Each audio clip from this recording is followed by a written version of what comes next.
अलग अलग मोटा भागे तो बात जो कार्य काम करना हो एમાં કે થોડો કાઈ યુઝ કરતા હોય બરાબર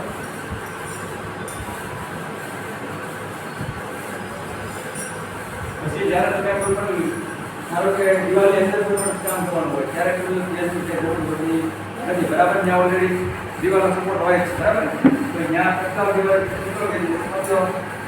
30 હોય તો ચાલે બરાબર ત્યાં પછી વાયરિંગમાં જે થાય છે એમાં કોઈ પણ એ આટલું લંબી કોઈ 30 હોતા તો અહીંયા લાઈન આગળ અહીંયાથી તમારે બે બાજુ લાઈન લઈ જવી બે બાજુ આમ ને આમ બે બાજુ મારે અહીંયાથી લઈ જવી ટીનો યુઝ કરવાનો એ આમ ફરી જાવ તો ટી ઘાટી બરાબર